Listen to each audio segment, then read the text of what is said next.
Olá pessoal, bom dia, meu nome é Wagner de Souza, eu estou aqui para mais um estudo em cima desse tema, desse assunto que a gente começou algumas semanas atrás a abordar. O desafio que nós temos aqui é avaliar o livro de Efésios no capítulo 6, em que o apóstolo Paulo começa a desenvolver uma análise em cima da armadura de Deus. Ou seja, existem elementos contidos ali em cada arma, em cada objeto, que são instrumentos para nós protegermos a nossa família. E de uma maneira toda especial, hoje eu gostaria de falar sobre o escudo da fé. Essa é mais uma arma que o apóstolo Paulo sugere para nós permanecermos, para nós ficarmos firmes em batalha pela nossa família. Nós já abordamos aqui 3 armas específicas para nós exercermos esse papel dentro da nossa casa. O primeiro deles é o cinto da verdade, a verdade como um instrumento regulador das relações. O segundo foi a couraça da justiça. A terceira arma foi as sandálias, né? O apóstolo Paulo ele sugere para nós que nós calcemos os nossos pés com as sandálias, né? Com que a gente se preparasse com o evangelho da paz. Lá em Efésios, no capítulo 6, no verso 16, diz assim: tomando sobretudo o escudo da fé, com o qual podereis apagar todos os dardos inflamados do maligno. Aqui o apóstolo Paulo ele é bem mais específico, né? Ele lança essa ideia do escudo, né? Um escudo bem grande, aproximadamente 1,30 de altura por 70 de largura, ou seja, ele protege, né, todo o corpo, toda a parte frontal, não é, do soldado, quando ele está em batalha. E ele é bem específico, gente. A gente precisa, né, sobretudo utilizar o escudo da fé para nós apagarmos os dardos inflamados do inimigo. Ou seja, o inimigo ele está atirando flechas contra a nossa família, ele está atirando dardos, ele está também utilizando as armas dele. E de uma maneira toda específica, hoje eu gostaria de falar sobre essas armas que o adversário tem usado contra as nossas casas. De uma maneira toda específica, eu quero falar especificamente sobre essas armas, sobre esses instrumentos que o adversário utiliza. Talvez esse seja o ponto essencial de toda a nossa fala aqui. Nós estamos falando aqui sobre batalha espiritual, os aspectos relacionais, os aspectos materiais da vida, né? Os aspectos mais, digamos assim, na parte imanente da vida. Ou seja, os nossos relacionamentos, o nosso trato, a maneira como a gente lida um com o outro dentro de casa. Então, o adversário, na tentativa de fazer com que esses relacionamentos tenham algum prejuízo, ele lança dardos inflamados para poder prejudicar. E o nosso papel é proteger a nossa casa, utilizando o quê? As armas que estão dispostas ali na armadura de Deus. Lançando mão delas, a gente consegue proteger muito mais a nossa casa diante de todos esses ataques que a nossa família sofre. Lá em Mateus, capítulo 4, a gente tem ali o evento, né, da tentação que Jesus sofre no deserto. Jesus passa 40 dias, né, jejuando, desenvolvendo a sua relação com o Pai e fazendo aquele desgaste do seu eu, né, aquele tratamento do seu eu que o jejum promove. No final, né, desses 40 dias, quando ele estava cansado, quando ele estava com fome, quando ele já estava totalmente esgotado nas suas forças, o adversário chega com algumas propostas para ele. Eu gostaria de focar nesse evento em específico, porque talvez dentro das nossas casas nós também estejamos sofrendo esses ataques, esses dardos inflamados todos os dias. O primeiro deles é o eu. Jesus, como eu disse, Jesus passou 40 dias no deserto sacrificando o seu eu através do jejum. E quando o diabo aparece, ele faz uma proposta para Jesus. Está lá em Mateus capítulo 4, do verso 1 a 4. Então foi conduzindo Jesus pelo Espírito ao deserto, para ser tentado pelo diabo. E tendo jejuado 40 dias e 40 noites, depois teve fome. E chegando-se a ele, o tentador disse: se tu és o Filho de Deus, manda que essas pedras se tornem pães. Ele, porém, respondendo, disse: está escrito, nem só de pão viverá o homem, mas de toda a palavra que sai da boca de Deus. É muito tentador, para Jesus. Ele passa nesses 40 dias sacrificando o seu eu, ou seja, mudando de alimento, trocando o alimento físico pelo alimento espiritual, alimentando a sua espiritualidade e renunciando ao saciar da própria fome. E a proposta do adversário é totalmente o inverso. É negociar o todo em favor do eu. Ou seja, ele faz a proposta para Jesus. Jesus, retira esse todo, retira o todo da sua missão, retira o seu propósito de vida e coloque o seu eu na frente. Sacia a sua própria fome. O seu corpo está pedindo. Existe uma necessidade natural, essencial dentro de você, que é a fome do seu corpo físico. Pegue todas essas pedras, transforme elas em pães e faça com que a sua fome seja saciada. Jesus disse algumas vezes que a vontade, que a comida dele era satisfazer a vontade do Pai. Ou seja, Jesus estava plenamente focado no seu dever aqui na Terra.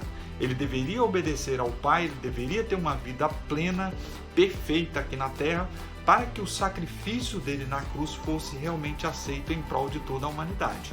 E todo o trabalho do adversário aqui era fazer com que Jesus não chegasse a exercer esse papel na cruz. Porque se Jesus não exercesse esse papel na cruz, não teria jeito para toda a humanidade. Ou seja, o adversário ganharia a batalha. Então todo o trabalho dele era impedir todo esse progresso de Jesus até a cruz.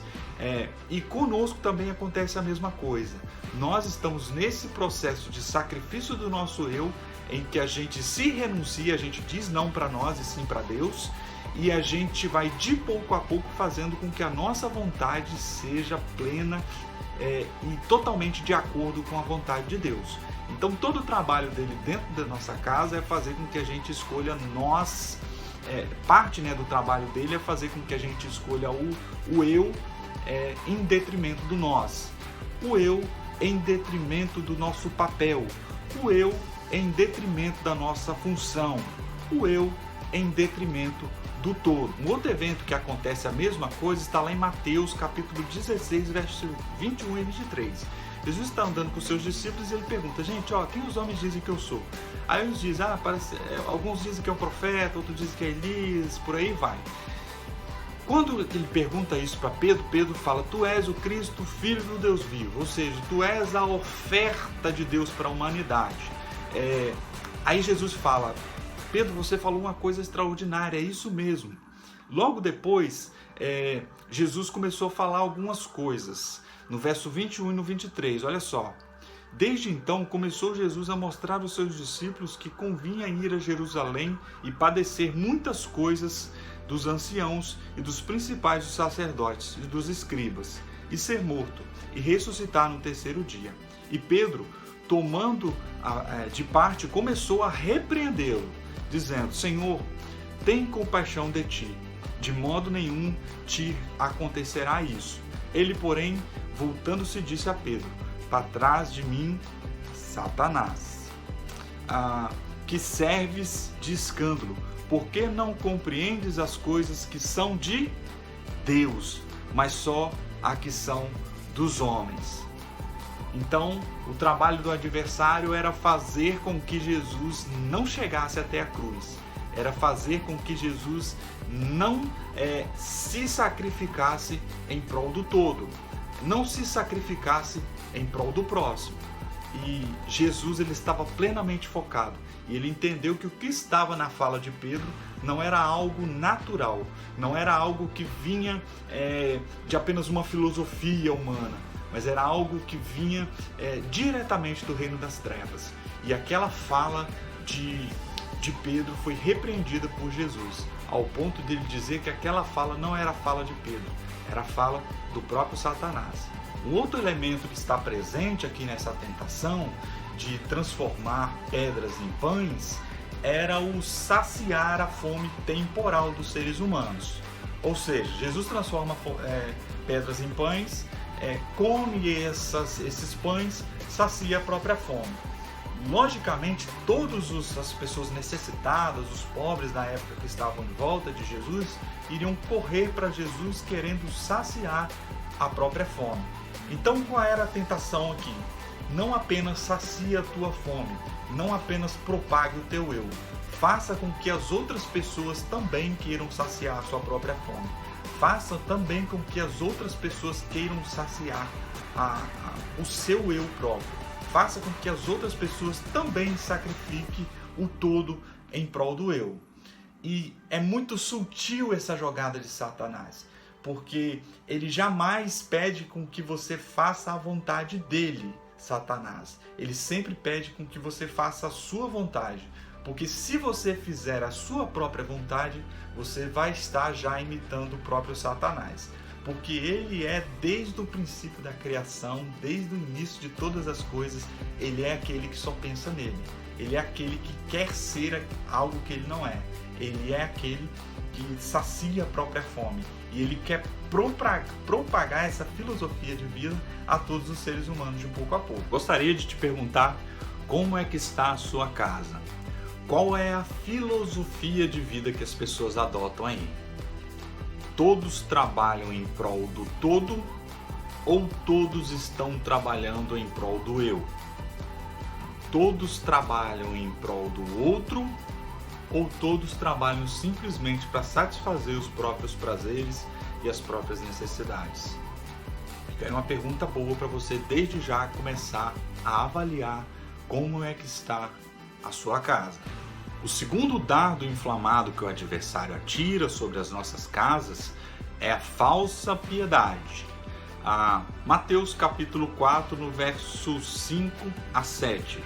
Então o diabo o transportou à cidade santa e colocou-o sobre o pináculo do templo e disse: se tu és o Filho de Deus, lança-te daqui para baixo, porque está escrito que aos seus anjos dará ordens e a teu respeito, e tomar-te-ão nas mãos, para que nunca tropeces com o teu pé em alguma pedra.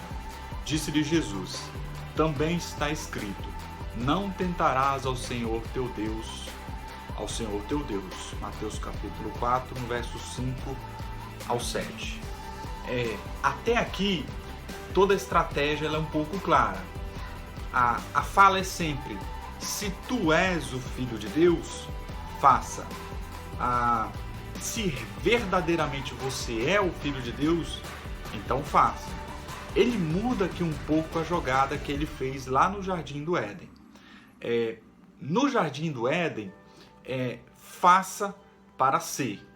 Toda a jogada dele ali com Eva era no sentido de faça para você ser. Aqui com Jesus ele muda um pouco o vocabulário. Ele fala, se realmente você é, então faça. Nem Eva e Adão no Éden precisava dessa jogada de fazer o que Satanás queria que eles fizessem para ser, porque eles já haviam sido criados à imagem e à semelhança de Deus, ou seja, eles já eram, eles não precisavam fazer para ser. E nem Jesus precisava se atirar de cima do templo para dizer realmente que ele era quem ele era. A jogada aqui é justamente fazer com que a gente não tenha uma relação verdadeira com Deus. A jogada aqui é fazer com que a gente sabote a nossa experiência com Deus com religiosidade, com estética, com performance religiosa. É a gente fazer não apenas como resultado daquilo que a gente é, mas a gente fazer coisas que não estão ligadas de uma maneira direta com quem a gente é. Ou seja, ele cria uma situação, ele puxa a gente para ela e faz com que a gente finja, com que a gente não seja verdadeiramente quem nós somos. E é muito proposital com que ele leve Jesus para cima do templo para poder fazer esse discurso.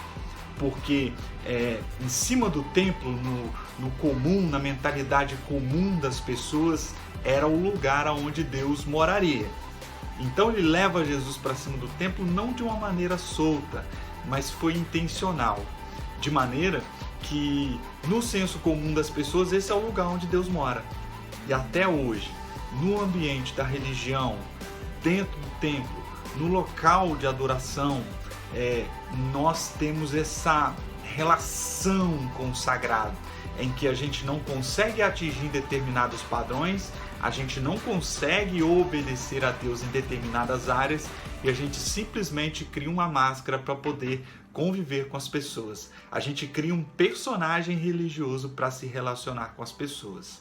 A tentação do Satanás está nesse sentido, da falsa piedade. Uma piedade que não é resultado da piedade em si, mas é uma piedade forjada para poder se relacionar com as pessoas. E aí eu gostaria de mencionar aqui sobre as 4 mentiras de Satanás para nós dentro desse processo que eu acabei de falar.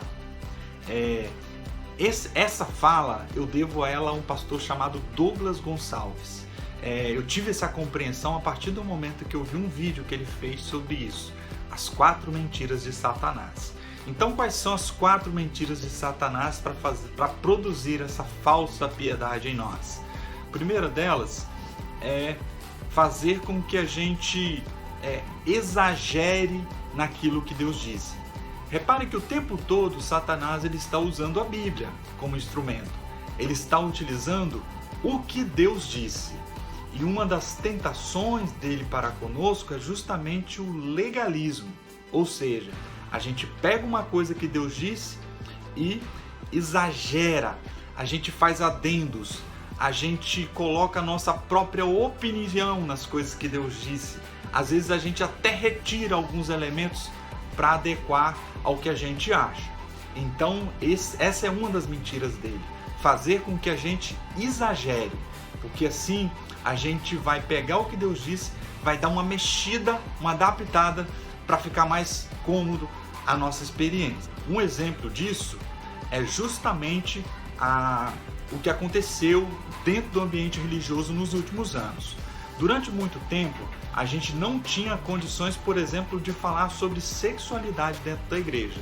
A igreja, por muito tempo, considerou esse elemento da vida algo sujo, não é sagrado você falar sobre esses assuntos. Ao mesmo tempo, a sociedade ela foi se desregrando dentro desses assuntos e o mundo, a vida foi ficando do jeito que você sabe que está ficando. Não é preciso ir muito longe para a gente descobrir que a sociedade se perdeu dentro desses aspectos. Qual foi a jogada de Satanás? Dizer para a igreja de Jesus que esse assunto não era um assunto para ser tratado, não era coisa de Deus. Dizer para a igreja de Jesus que esse assunto não era de Deus. E o que aconteceu?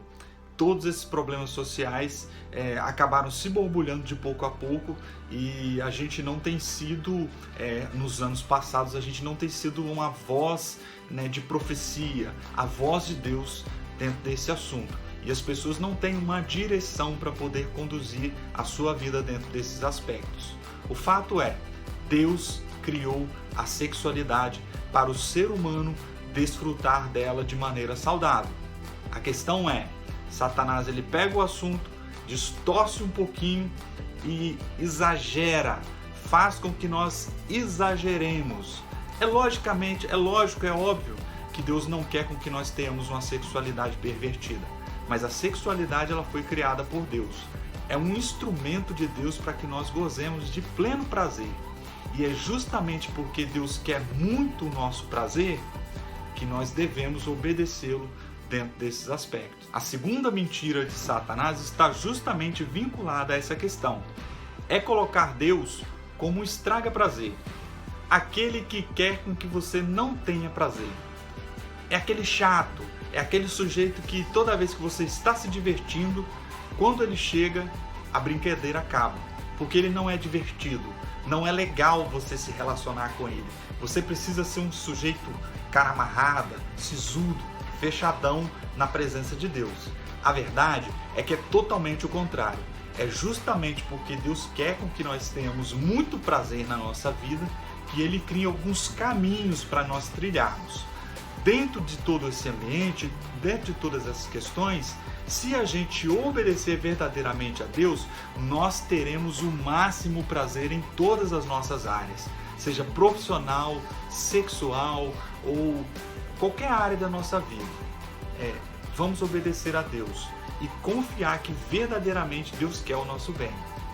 A estratégia dele é tirar essa confiança que nós temos nele e tornar Deus um mentiroso.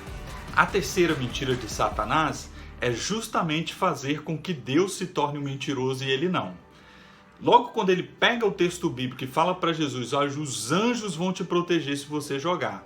Ele está pegando a fala da palavra de Deus e colocando diante de Jesus. Se Jesus se joga e os anjos não o amparam, Deus é quem vai ser o mentiroso. Tá vendo? Deus estava mentindo. Essa era a acusação de Satanás. E a gente precisa, de uma maneira toda especial, entender que o pai da mentira é verdadeiramente o Satanás. Ele quer justamente fazer com que a gente acredite que Deus está mentindo. E nós precisamos crer plenamente nas verdades de Deus. Crer que Deus quer verdadeiramente o nosso bem, e não o contrário. A outra mentira, a quarta e última, que Satanás provoca em nós, é fazer para ser amado. Nós fomos criados à imagem e semelhança de Deus, e Deus já nos ama naturalmente. E Ele não nos ama porque nós merecemos. Ele nos ama porque é a essência do seu ser. A essência de Deus é amor. E é por isso que Ele nos ama. Não é porque nós fizemos uma coisa ou outra que Ele vai passar a nos amar mais ou menos. Não é porque nós pecamos que Ele vai passar a nos amar menos. Não é porque nós temos virtudes que Deus vai passar a nos amar menos. Isso faz parte da natureza soberana e perfeita de Deus, em que Ele ama naturalmente sem precisar de nenhum estímulo. Uma tentação que o adversário provoca em nós, a mentira que ele provoca em nós é: você precisa fazer coisas para agradar a Deus. Você precisa ir para a igreja, você precisa ler a Bíblia, você precisa orar, você precisa fazer disciplinas para ser amado. A verdade é, Deus nos amou primeiro. A Bíblia diz que Deus nos amou primeiro.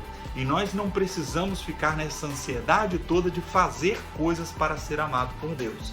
Deus já nos ama gratuitamente, totalmente de graça, sem nós termos que fazer alguma coisa. Essa é uma das grandes mentiras da religião, de que as nossas boas obras agradam a Deus no sentido de Ele nos dar benefícios a partir daí. Não é assim que funciona. Deus nos ama de maneira gratuita. Tanto que antes mesmo de eu, Wagner, nascer, Jesus já havia morrido na cruz para me salvar de toda a perdição eterna. E eu, quando aceito isso, reconheço isso, eu estou apenas me posicionando de maneira positiva a esse sacrifício. A partir daí, eu pratico boas obras, porque faz parte da minha natureza. A minha natureza se alinhou com a natureza de Deus e eu amo as pessoas de maneira gratuita. Isso é resultado da minha natureza. Não é que as pessoas fazem coisas boas para mim. Não é que eu faço coisas para as pessoas para ter algum retorno. Mas é porque é parte da minha natureza. É parte da natureza de Deus que se conectou a partir da minha conversão. Então a gente não precisa viver aviltado por nenhuma dessas 4 mentiras aqui. Todas elas são implantadas por Satanás e é colocada na nossa mentalidade pela via da religião. E eu gostaria de encerrar essa parte perguntando para você: como é que está a sua casa? Está cheio de gente verdadeira? Pessoas reais? Um dado para saber se as pessoas são reais na sua casa: existem conflitos? Existem desentendimentos? Existem discordâncias? Esses são elementos de pessoas que estão sendo reais, que estão sendo verdadeiras. Uma casa onde existe uma falsa piedade em curso, as pessoas não brigam porque não pode, as pessoas não discordam porque não pode. E tem sempre uma regrinha do não pode, tentando balizar a convivência das pessoas. Então Então eu gostaria, em nome de Jesus, com que você plantasse esse elemento da verdade dentro da sua casa, da autenticidade. Pessoas autênticas, pessoas verdadeiras dentro da sua espiritualidade. O terceiro dardo inflamado do adversário, do inimigo, do diabo, de Satanás na nossa vida é a idolatria.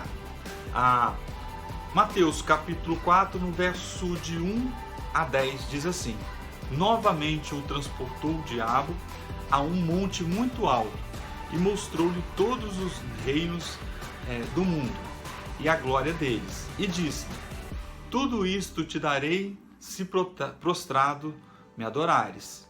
Então disse-lhe Jesus: vai-te, Satanás, porque está escrito: ao Senhor teu Deus adorará e somente a Ele servirá. Ele fez aqui 3 tentativas. Na primeira, sacie o seu eu. Na segunda, seja um falso piedoso. Seja você o mais espiritual de todos. Por último, se ajoelhe, dobre-se a mim. Primeira tentativa, o eu. Segunda tentativa, finja. Terceira tentativa, curve-se a qualquer Deus. Satanás, ele planta todos esses ídolos na nossa vida, de pouco a pouco, justamente para poder desfocar a nossa relação com Deus. Ele não quer com que a gente olhe para Deus de maneira direta. Por isso, ele coloca lentes na nossa visão para que a gente enxergue Deus de maneira errada. Isso a gente chama de idolatria, que é quando a gente direciona a atenção que era ser dada para Deus para outras coisas. E diversas coisas estão à nossa volta e podem se tornar ídolos. E ele não coloca um ídolo, uma coisa que não está conectada com a sua percepção sensorial. Ou seja, ele não vai colocar para você um ídolo, por exemplo, um Hitler na vida, uma figura totalmente grotesca que a humanidade inteira detesta. Ele sempre vai colocar um ídolo que é sensível ao seu olhar, uma coisa que você goste muito.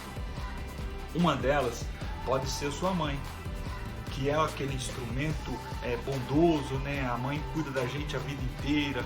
Aí chega um dado momento, o homem ele não se desconecta da sua mãe e ele fica se relacionando com a sua mãe o tempo todo, ele casado, aquela coisa toda, ele não consegue se desvincular e ele traz prejuízo para o seu casamento porque ele não consegue enxergar a sua mãe como uma pessoa comum.